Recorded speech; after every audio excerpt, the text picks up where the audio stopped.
കെമിസ്ട്രിയിലെ mixtures എന്ന ടോപ്പിക്കാണ് ഇന്ന് നമ്മൾ ഡിസ്കസ് ചെയ്യുന്നത്. അപ്പോൾ നമുക്ക് ടോപ്പിക്കിലേക്ക് കടക്കാം.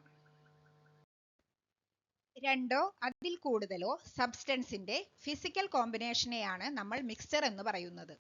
മിക്സ്ചേഴ്സിനെ ബേസിക്കായി രണ്ടായി ഡിവൈഡ് ചെയ്തിട്ടുണ്ട്. ഒന്ന് ഹോമോജീനിയസ് മിക്സ്ചേഴ്സും രണ്ട് heterogeneous മിക്സ്ചേഴ്സും.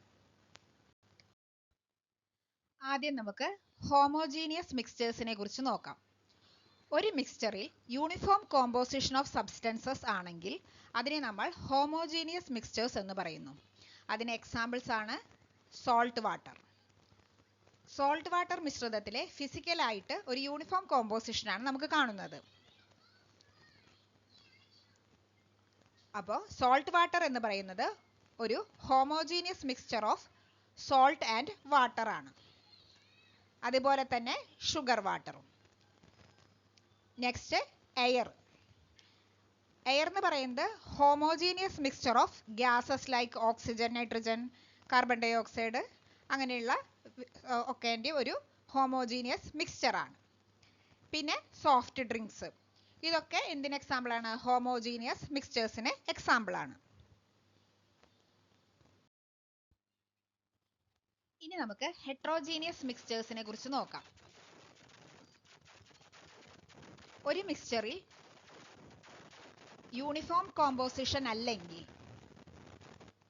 Uniform composition of substances അല്ലെങ്കിൽ അതിനെ നമ്മൾ ഹെട്രോജീനിയസ് മിക്സ്ചേഴ്സ് എന്ന് പറയുന്നു.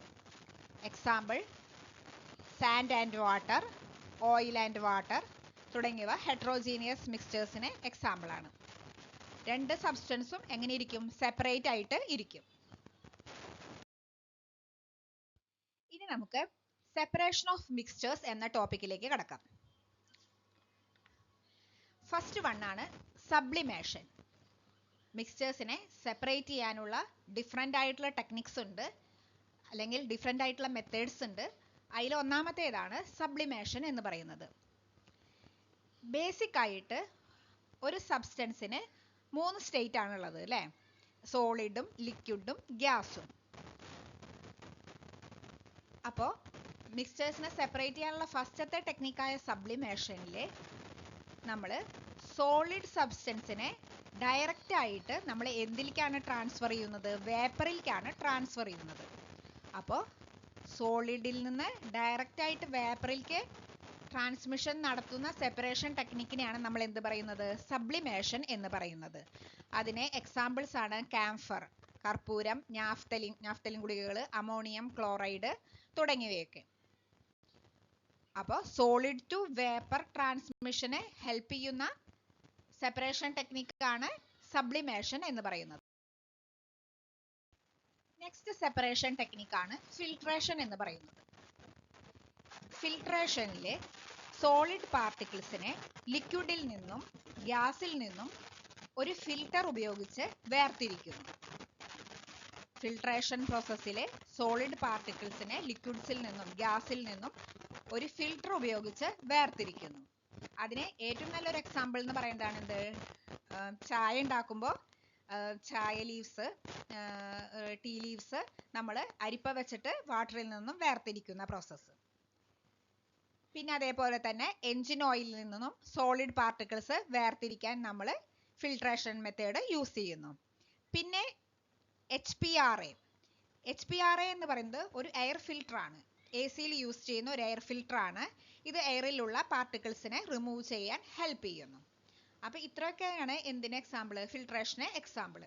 അപ്പോൾ ഫിൽട്രേഷൻ എന്ന് പറഞ്ഞു കഴിഞ്ഞാൽ നമ്മൾ സോളിഡ് പാർട്ടിക്കിൾസിനെ ലിക്വിഡിൽ നിന്നും ഗ്യാസിൽ നിന്നും ഫിൽട്ടർ ഉപയോഗിച്ച് വേർതിരിക്കുന്ന പ്രോസസ്സിനെയാണ് ഫിൽട്രേഷൻ എന്ന് പറയുന്നത്. നെക്സ്റ്റ് സെപ്പറേഷൻ മെത്തേഡാണ് ഇവാപറേഷൻ എന്ന് പറയുന്നത്. ഇവാപറേഷൻ മെത്തേഡിലെ ലിക്വിഡിൽ നിന്നും എങ്ങടാണ് ട്രാൻസ്ഫർ ചെയ്യുന്നത്? ഗ്യാസിലേക്കാണ് ട്രാൻസ്ഫോർമേഷൻ നടക്കുന്നത്. അപ്പോൾ ഇവാപറേഷൻ മെത്തേഡിലെ ലിക്വിഡ് ടു ഗ്യാസ് ട്രാൻസ്ഫോർമേഷനാണ് നടക്കുന്നത്. കിണറ്റിലെയും ലേക്കിലെയും ഒക്കെ വെള്ളം എന്ത് ചെയ്യുന്നു? ഇവാപറേഷൻ നടക്കുന്നുണ്ട് അല്ലേ? അതേപോലെ തന്നെ ഇവാപറേഷൻ എന്തിന് ഹെൽപ്പ് ചെയ്യുന്നു? കൂളിങ്ങിന് ഹെൽപ്പ് ചെയ്യുന്നു. കടൽ വെള്ളത്തിൽ നിന്നും ഇവാപറേഷൻ വഴിയാണ് നമ്മൾ എന്ത് സെപ്പറേറ്റ് ചെയ്യുന്നത്? സോൾട്ട് സെപ്പറേറ്റ് ചെയ്യുന്നത്. ക്രിസ്റ്റലൈസേഷൻ എന്ന സെപ്പറേഷൻ ടെക്നിക്കാണ് ഇനി നമ്മൾ ഡിസ്കസ് ചെയ്യുന്നത്. ഇംപ്യുവർ സോളിഡ്സിനെ വേർതിരിക്കുന്നതിനും ശുദ്ധീകരിക്കുന്നതിനുമാണ് പ്രധാനമായും ക്രിസ്റ്റലൈസേഷൻ ഉപയോഗിക്കുന്നത്. ഇംപ്യുവർ സോളിഡിനെ ലായകം ഉപയോഗിച്ച്, അതായത് വെള്ളം പോലുള്ള ലായകങ്ങൾ ഉപയോഗിച്ച് അതിൻ്റെ ബോയിലിംഗ് പോയിന്റിലേക്ക് ചൂടാക്കും. പിന്നീട് ഈ ചൂടുള്ള ലായനി ഫിൽട്ടർ ചെയ്യുന്നു. ഈ ഫിൽട്ടർ ചെയ്ത് കിട്ടുന്ന ഫിൽട്രേറ്റ് നമ്മൾ റൂം ടെമ്പറേച്ചറിൽ തണുപ്പിക്കും. ഈ പ്യുവർ സോളിഡ് ക്രിസ്റ്റലൈസ് ചെയ്യുമ്പോൾ നമ്മൾ അതിനെ എന്ത് ചെയ്യും? ഫിൽട്രേഷൻ വഴി ഉണക്കി വേർതിരിക്കും. അപ്പോൾ ഇംപ്യുവർ സോളിഡിനെ പ്യൂരിഫൈ ചെയ്യാൻ ഉപയോഗിക്കുന്ന മെത്തേഡിനെയാണ് നമ്മൾ എന്ത് പറയുന്നത്? ക്രിസ്റ്റലൈസേഷൻ എന്ന് പറയുന്നത്. ഇംപ്യുവർ സോളിഡിനെ പ്യൂരിഫൈ ചെയ്യാൻ ഉപയോഗിക്കുന്ന മെത്തേഡിനെയാണ് ക്രിസ്റ്റലൈസേഷൻ മെത്തേഡ് എന്ന് പറയുന്നത്. ഇനി കൂടുതൽ സങ്കീർണമായ മിശ്രിതങ്ങളെ വേർതിരിക്കുന്നതിന് ഫ്രാക്ഷണൽ ക്രിസ്റ്റലൈസേഷൻ ഉപയോഗിക്കുന്നു. കൂടുതൽ സങ്കീർണമായ മിശ്രിതങ്ങളെ വേർതിരിക്കുന്നതിന് ഫ്രാക്ഷണൽ ക്രിസ്റ്റലൈസേഷൻ ഉപയോഗിക്കുന്നു. ഇതിൽ കോമ്പണൻസ് ഓഫ് മിക്സ്ചേഴ്സ് വ്യത്യസ്ത സമയങ്ങളിൽ ക്രിസ്റ്റലൈസേഷൻ ചെയ്യും. ഇതിലെ മിക്സ്ചറിന്റെ കോമ്പണൻസ് വ്യത്യസ്ത സമയങ്ങളിൽ നമ്മൾ എന്ത് ചെയ്യും? ക്രിസ്റ്റലൈസേഷൻ ചെയ്യും.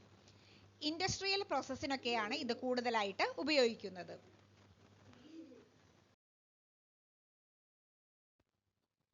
നെക്സ്റ്റ് സെപ്പറേഷൻ ടെക്നിക്കാണ് ഡിസ്റ്റിലേഷൻ എന്ന് പറയുന്നത്. ഡിസ്റ്റിലേഷനിൽ ഒരു ലിക്വിഡിനെ ഹീറ്റ് ചെയ്ത് വേപ്പറാക്കും. പിന്നീട് വേപ്പറിനെ വീണ്ടും തണുപ്പിച്ച് നമ്മൾ എന്ത് തന്നെ ആക്കാൻ പറ്റും? ലിക്വിഡ് തന്നെ ആക്കാം. അപ്പൊ ഇതിലെ വേപ്പറൈസേഷനും കണ്ടൻസേഷനും രണ്ടും നടക്കുന്നുണ്ട്.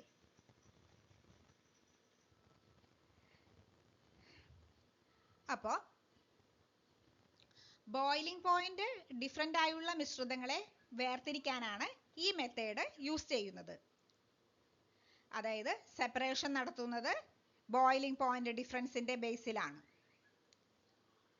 ഇതിൽ യൂസ് ചെയ്യുന്ന അപ്പാരറ്റസ് എന്ന് പറയുന്നത് ഇപ്പോൾ heating flask, condenser, collection vessel അതൊക്കെയാണ് ഉപയോഗിക്കുന്നത്.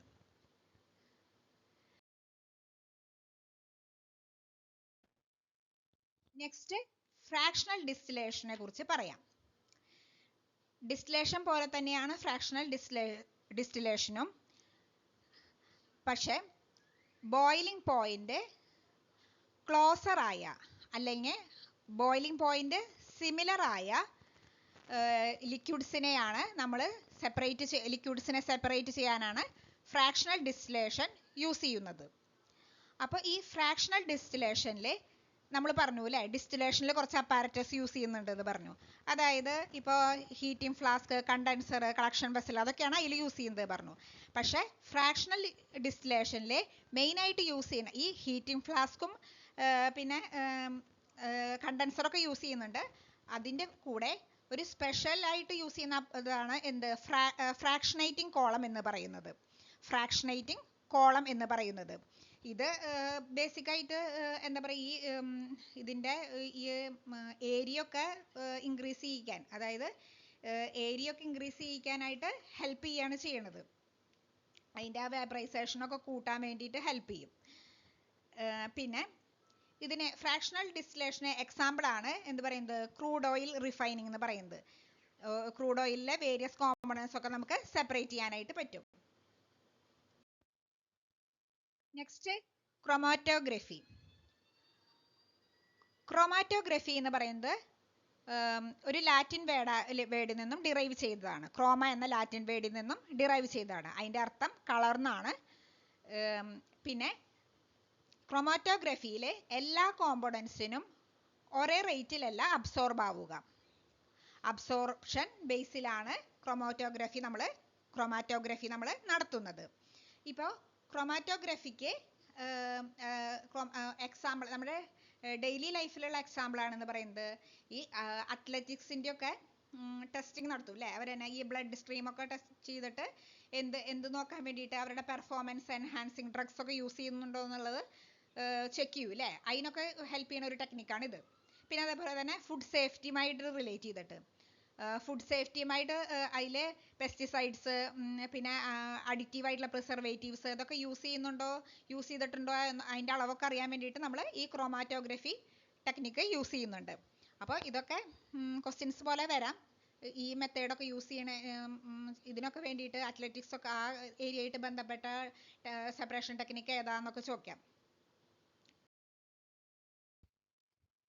നെക്സ്റ്റ് മെത്തേഡാണ് സെഡിമെന്റേഷൻ ആൻഡ് ഡീകാന്റേഷൻ എന്ന് പറയുന്നത്.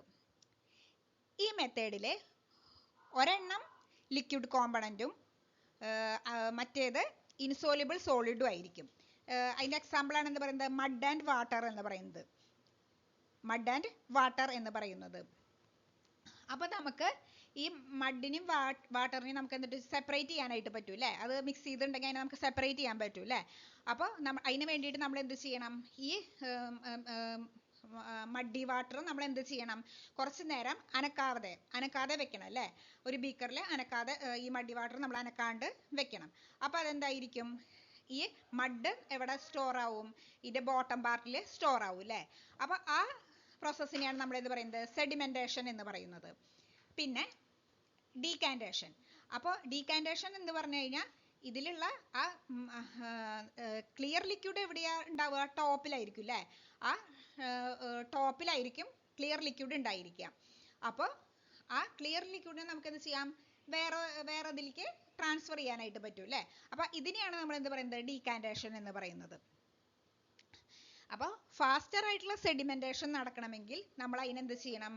ഡിസ്റ്റർബ്ഡ് അല്ലാണ്ട്, അതായത് അൺഡിസ്റ്റർബ്ഡ് ആയിട്ട് ആ മിക്സ്ചറിനെ നമ്മൾ ഹോൾഡ് ചെയ്യണം. പിന്നെ ഈ സെഡിമെന്റേഷന്റെ മെയിൻ പ്രിൻസിപ്പിൾ എന്ന് പറഞ്ഞാൽ എന്തായിരിക്കും? ഡെൻസിറ്റിയിലുള്ള ഡിഫറൻസ് ആണ് അല്ലേ?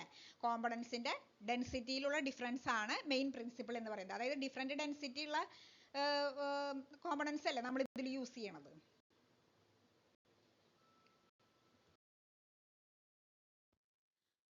അപ്പോൾ ഇന്നത്തെ ടോപ്പിക് ഇവിടെ അവസാനിക്കുകയാണ്. ഈ വീഡിയോ നിങ്ങൾക്ക് ഉപകാരപ്രദമായെങ്കിൽ please subscribe, like and share. Thank U.